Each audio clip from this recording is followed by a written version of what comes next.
What's up, y'all? Aaron with Culver Personal Training here. Today, I'm going to be taking y'all through one of my workouts. I like to work out like a bodybuilder, which means I like to split things up, split up all my body parts. This week has been a little different, been a little crazy, so today I'm going to be combining more things than usual. Today I'm going to be working biceps, triceps, deltoids, traps, calves, and abs. So this is not ideal for me, but once again, when life gets a little hectic, gets a little crazy, sometimes you just gotta make the best of it. Now, the purpose of this video is to show y'all that you can make great progress with small weights. I see a lot of people in the gym ego lifting, bouncing bar off their chest, swinging the weights like this, doing shoulder raises and barbell curls, dumbbell curls, but you can go pretty light and make great progress. Now, I would say that here and there, it's okay to go a little bit heavier than usual just to shock the nervous system, so to speak. But for the most part, you should be working out with lighter weights than what you know you can handle if you're swinging it to get the best contraction possible of that muscle. And this is if you're looking to simply just to get in a better shape, looking to fit in your clothes better, or if you like to work out like a bodybuilder. Now, I am by no means an expert when it comes to bodybuilding. I'm not a guru. However, I would say that if there's a niche of working out that I do understand better, it would be bodybuilding training. So I'm ready to start this workout. Let's get to it.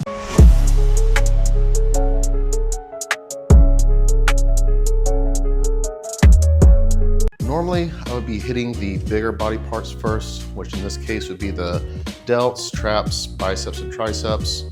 However, today I'm going to start out doing the abs and calves because quite frankly, I just want to get those out of the way. I'm going to be doing two different ab exercises today.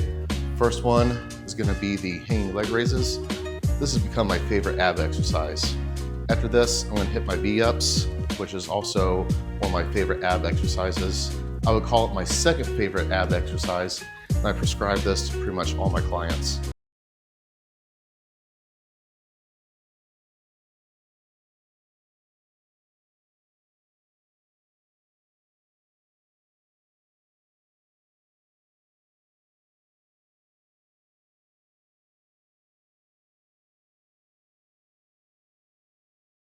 I prefer doing hanging leg raises with my knees bent as opposed to my legs straightened out. For myself personally, I just find that I get a much better contraction of the ab muscles with my knees bent.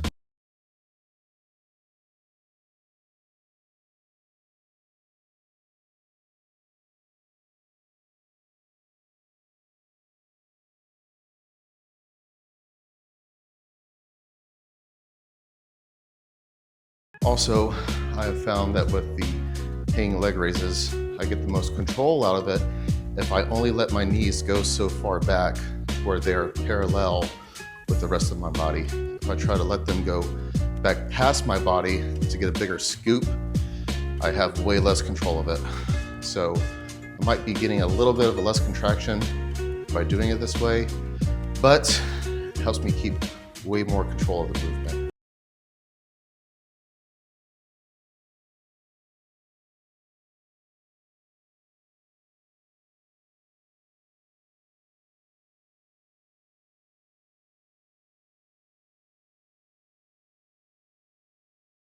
Hanging leg raises are done.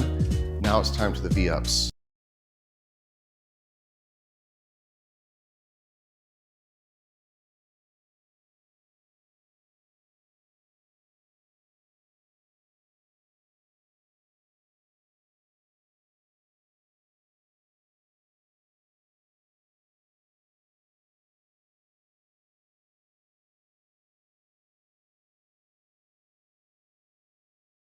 Yeah, I love this ab exercise. Every time I do them, I feel like I have to do a lot less of these as opposed to different ab exercises. Between the hanging leg raises and these, if I just do so many sets of those, I feel like I get plenty in.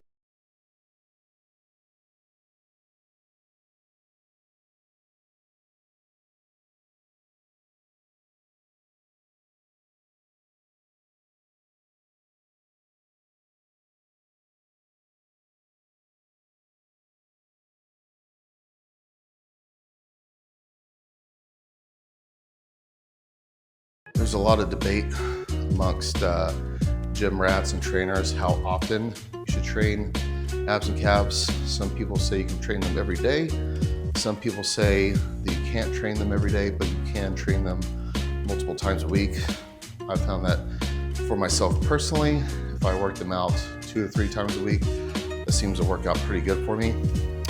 It does make sense that they would need a little bit of a break in between workouts, just like other body parts, although it is one of those muscle groups, abs and calves, that require less rest because they are smaller muscle groups. I am of the opinion that it's probably not the best idea to train them every day.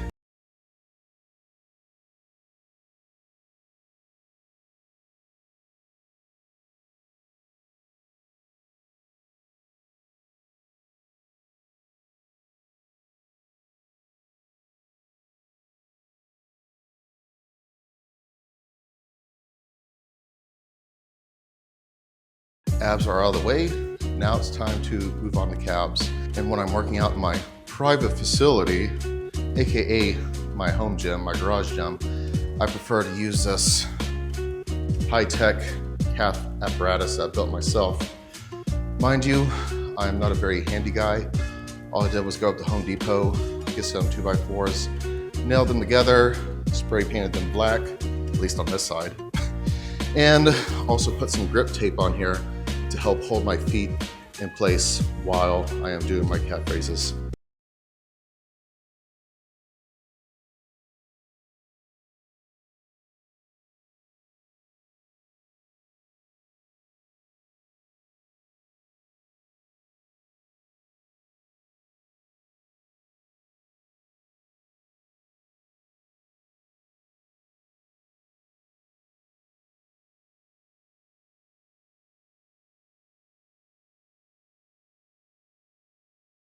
Another thing that gym rats and trainers debate about is if it's important to have your toes pointed out and your heels in, and vice versa, to hit the different parts of the calf muscles, or should you just keep your feet straight on? Some people say it doesn't matter, some people say it does matter. All I can say is that for myself and for people that I've trained, they definitely feel a difference when they have their toes pointed out and heels in, and keep their legs locked out, their knees locked out, excuse me. They feel it hitting more the inner part of the calf. And then when you put your toes in and point your heels out, have a slight bend in the knees, definitely puts more of an emphasis on the outer part of the calf. You're welcome to disagree with me if you want to. We can let bygones be bygones, but I've just felt that's what has worked for me the best.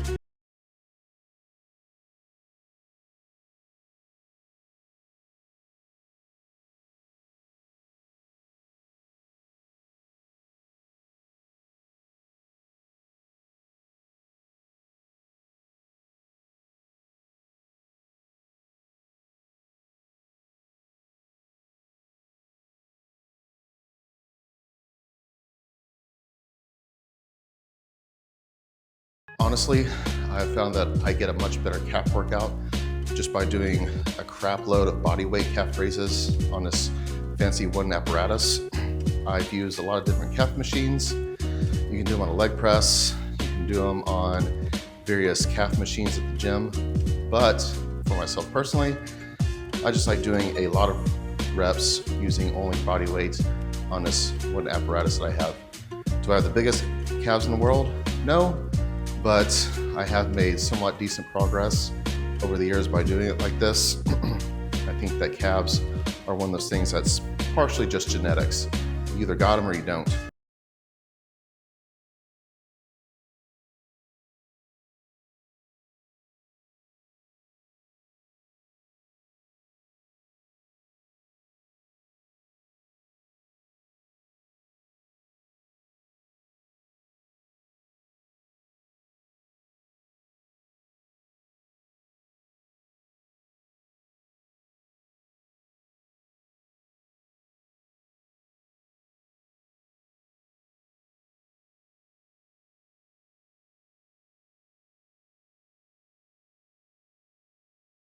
Don't know my reps for calves where my toes are pointing out, and my heels are in, and my knees are locked out.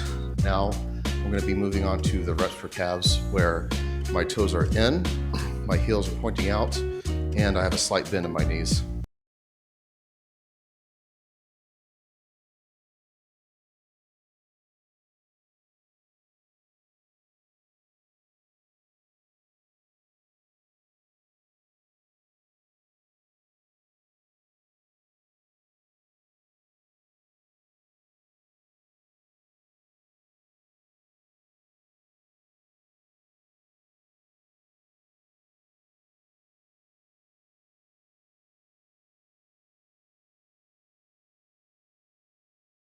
Something that I found that helps hit the outside portion of the calf even more when I'm doing this version of calf raises is if I lean back, hanging onto the pole of this power rack, kind of push my butt out.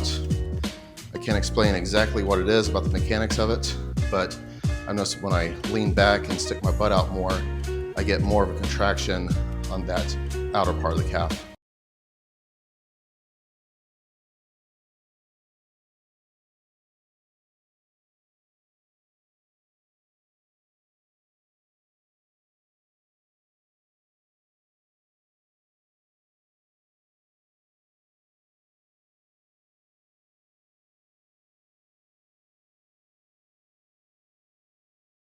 Let me make a quick note about if you do want to get an actual piece of equipment to work out your calves at home that involve weights, I would highly recommend just getting a good leg press. You got a leg press, and also, once again, you can do calf raises on those. I went and bought this a few months ago. This brand is CD. No, I'm not sponsored by them. I just bought this leg press, and I've enjoyed it quite a bit.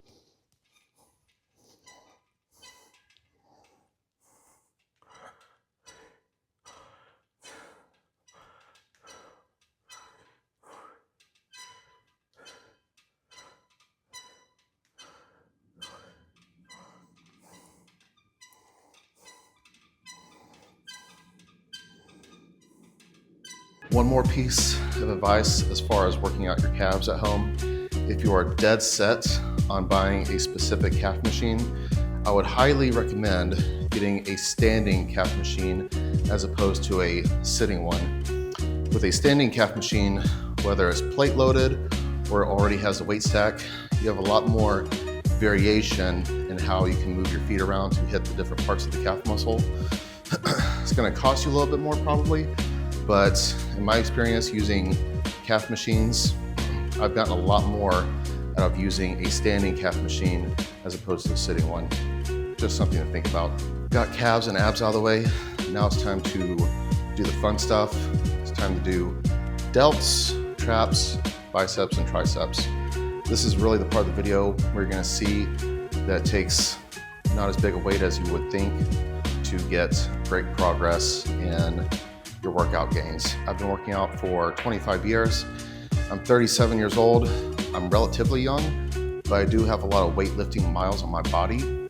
So considering my age and also how long I've been working out, I have found that it works out much better for me if I use lighter weights, do a few more reps, and just really focus on slowing the movement down, getting a full contraction of the muscle that I'm working.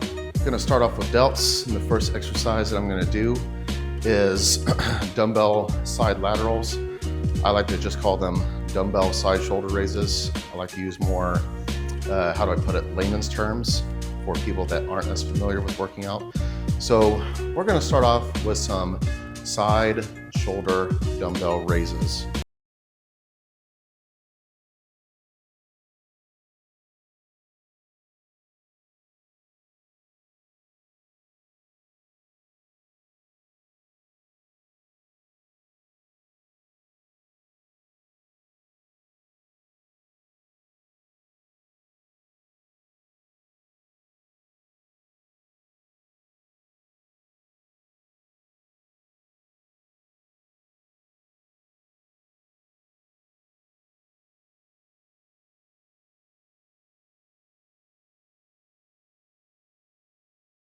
Notice how I only have a very slight bend in my elbows, and I am not swinging very much at all. You see some people in the gym, they have a big time bend in their elbows, and they're just heaving it up, using a lot of momentum. You're not working your muscles nearly as much.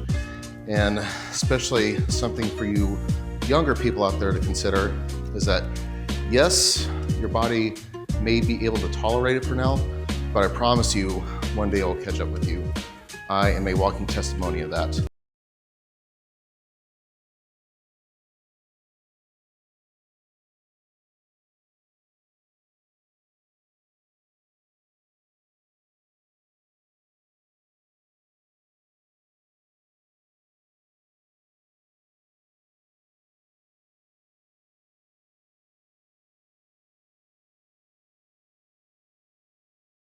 Seeing as how I'm working a lot more body parts in this workout than normal, I'm doing less volume per body part. Volume referring to the amount of sets and reps that you do during a workout. I've done 2 sets of the side shoulder dumbbell raises. I'm gonna do one more, then we're gonna move on to a different delt exercise.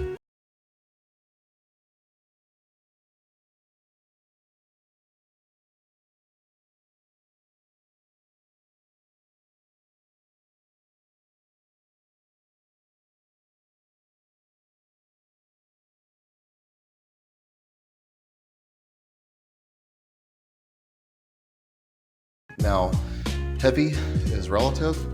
For those 3 sets of the side dumbbell shoulder raises, I did 15-pound dumbbells in the first set, 20-pounders on the second one, and 25-pounders on the third one. If I were a little bit younger and had a little bit less mileage on my body, and I didn't care about contracting the muscle as much as possible, sure, I could do heavier dumbbells. I see a lot of people out there on the internet bragging about how they can do 60, 70-pound dumbbells for reps on this exercise. But at the same time, when I see them doing this exercise, they're using a lot of momentum and a lot of swinging. Next exercise is gonna be side shoulder raises on this cable machine right here. I don't do a whole lot specifically for my front delts anymore. Main reason being is when you do a lot of chest exercises, you're already getting a lot of front delt stimulation. So on my shoulder day, I like to do mostly, if not all, variations of side raises.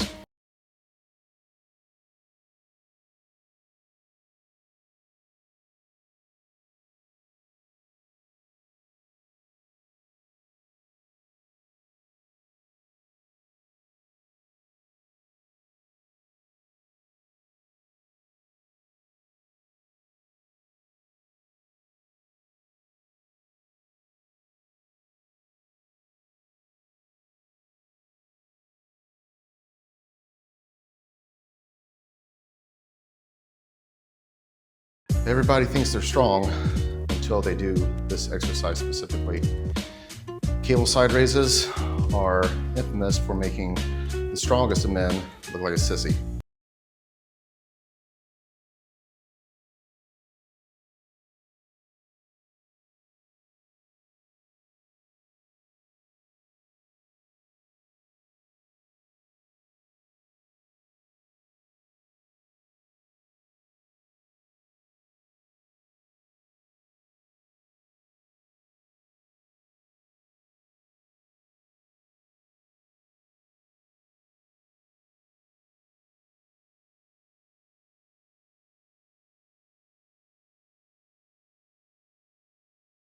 First set of this exercise, I did a whopping 0 pounds. And on the second set, did a whopping 5 pounds. For the third and final set of this, it's gonna be a whopping 10 pounds.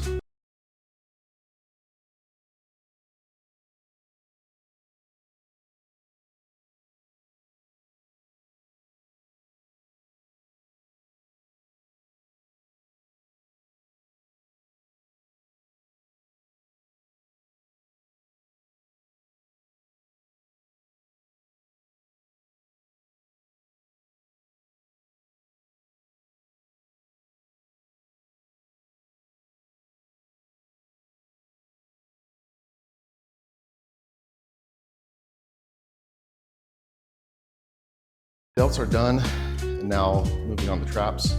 With this workout, I am trying to save as much time as possible because I don't have that much time. And like I said before, it's been kind of a crazy week. So I'm trying to combine as much in one workout as possible. So to save time, rather than getting out a barbell and loading up the weights on each side for every set, I am simply just gonna do some dumbbell shrugs because it takes way less time to take a pair of dumbbells off the rack and put them back on.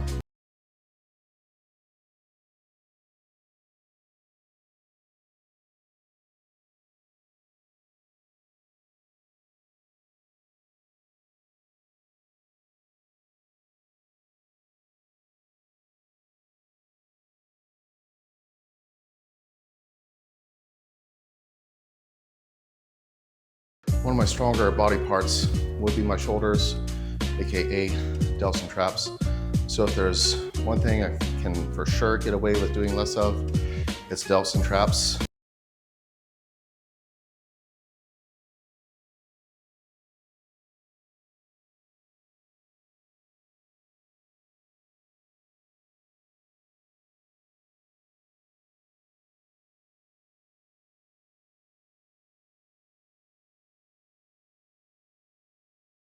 Two sets down, the dumbbell shrugs, one more to go. Then after that, moving on to biceps and triceps. And I'm going to be utilizing a method that is extremely efficient for time saving. Can't wait for y'all to see it.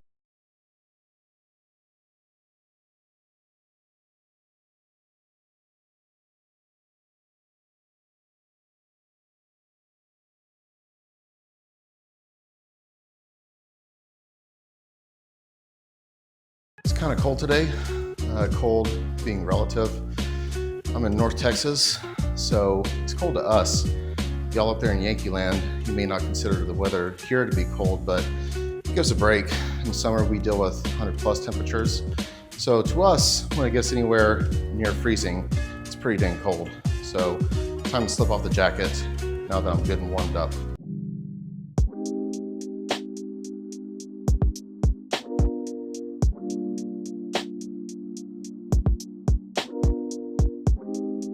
The method that I'm going to use to especially save time for biceps and triceps is called the FST7 method, developed by the great bodybuilding trainer Hany Rambod. He has more Olympia titles under his belt as a coach than anyone else.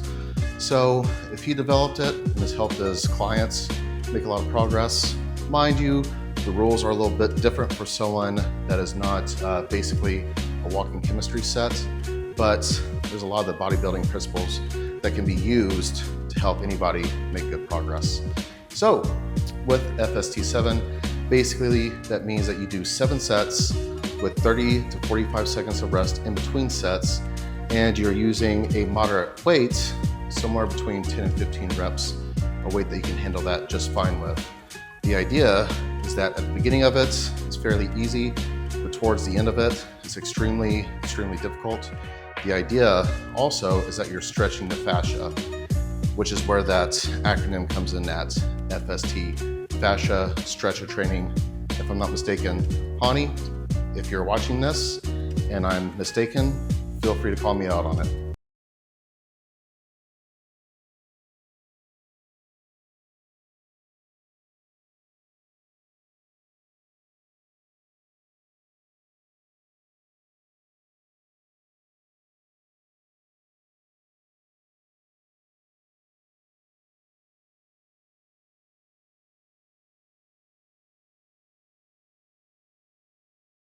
Those were only 15-pound dumbbells. Those were pretty dang light for me. But once again, since the rest intervals are so short, by the time I get to the end of the 7 sets, it should be fairly difficult.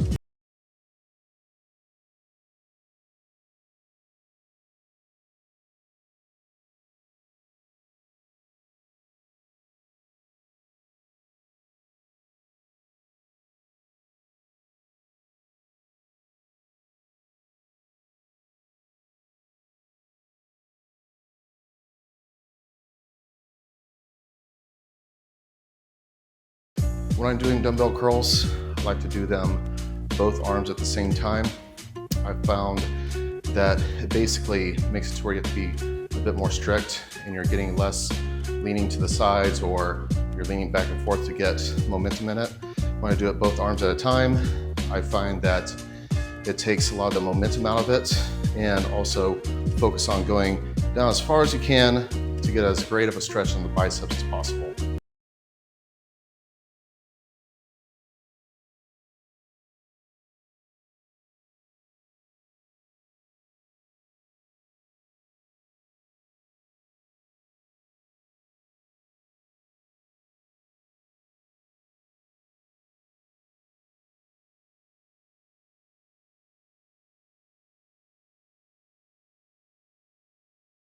Three sets down, got 4 to go.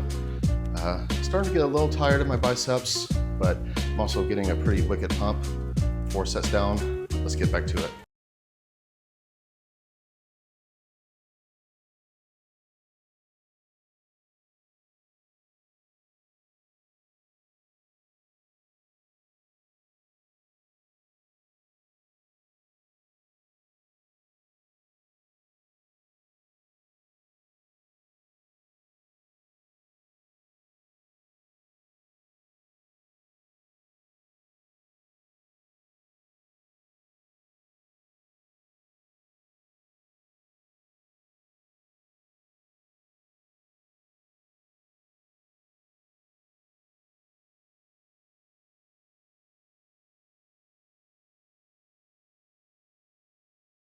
I'm 5 sets into this and got 2 sets left.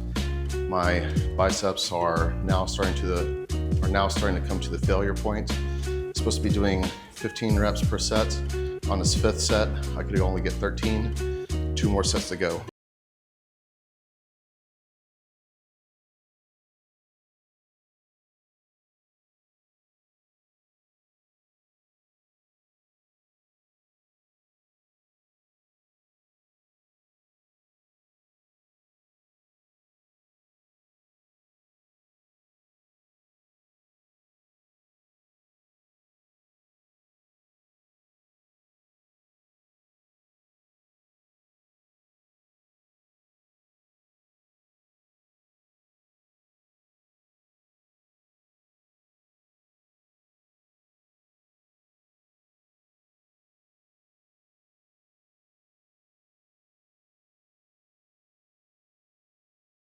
FST7 on the dumbbell curls are done.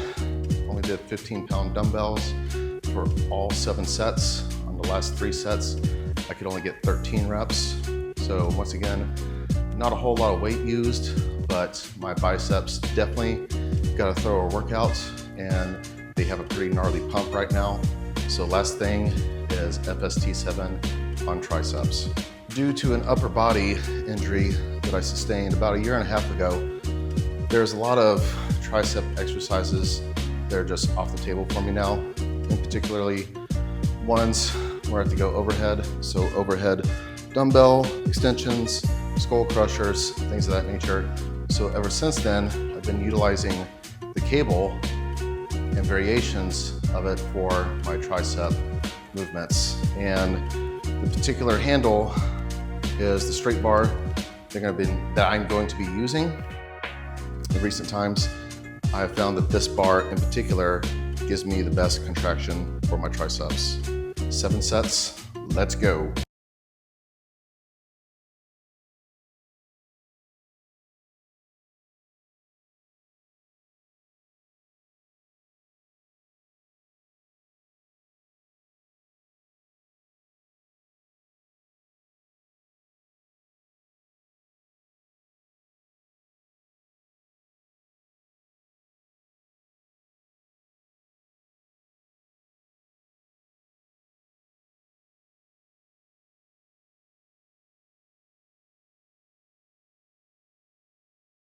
I have found that doing even higher reps on triceps as opposed to biceps works better for me, especially nowadays. So on this FST7 workout for triceps, I'm doing, well, starting out at least sets of 20 with even lighter weights, and I'm gonna be doing almost as many reps as possible for each set, just doing a little bit lighter weight and a little bit higher reps.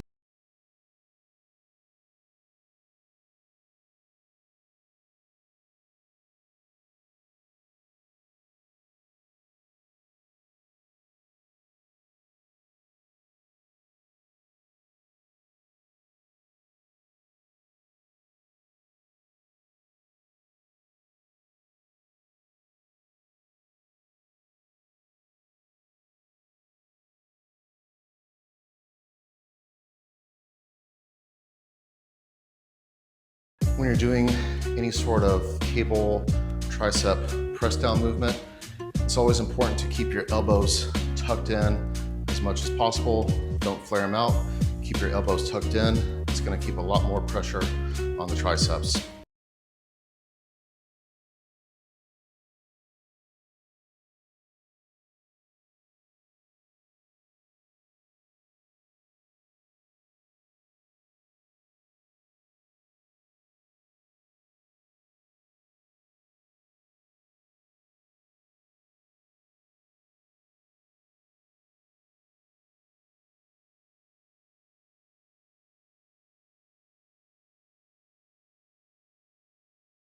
Only 3 sets into it, and on that third set, I could only get 19 reps as opposed to 20. I could have gotten 20, but I wanted to leave 1 rep in the tank to be able to finish this FST7 workout efficiently.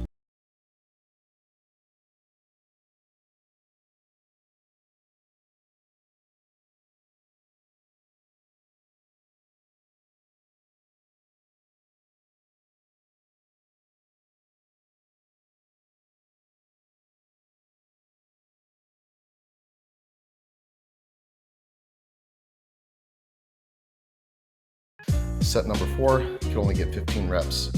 3 sets to go.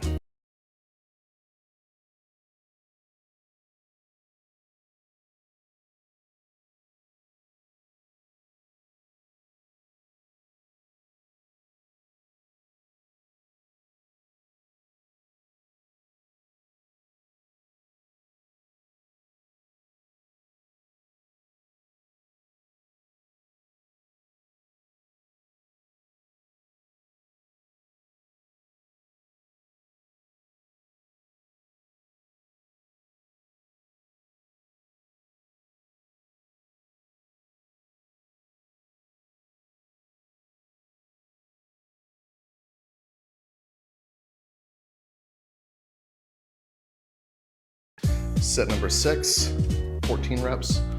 1 set left to go. Last set in the house, then we're done.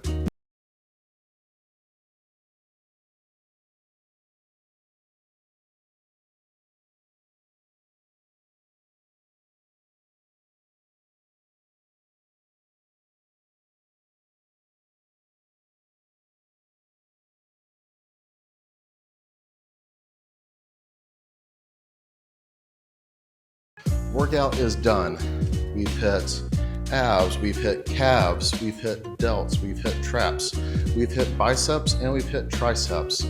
This was a time efficient workout, and also the main point of this video being that you don't have to use big weights to make big progress in your fitness journey.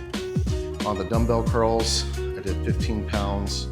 On the tricep extensions, I did a 25-pound plate for the entire workout, that's it. And on the dumbbell side shoulder raises, I did 15, 20, 25 pounds. On the dumbbell shrugs, I did 40, 45, and then 50-pound dumbbells. Once again, you don't have to ego lift to make big progress. Well, y'all, that's it. I hope you've enjoyed it. If you have enjoyed it, please do me a couple favors. First of all, hit that like button. Secondly, hit that subscribe button. If you want to follow me on other outlets, I am on Instagram, I'm on Facebook, I'm on the Nextdoor app, and also make sure to go check out my website, culverpt.com. If you live in the North Fort Worth area, I do offer one-on-one training sessions here in my private gym. If you don't live in the Fort Worth area, I also offer customized training programs, customized diet programs. I offer online courses, and I also offer nutritional shopping training and food prep training. So we're at the start of the new year. This is the time, if you've been abusing your body so far, to get things in order. Stop abusing your health, get in better shape, get your health on track. You'll thank yourself later if you start taking care of yourself now. Have a great day. God bless.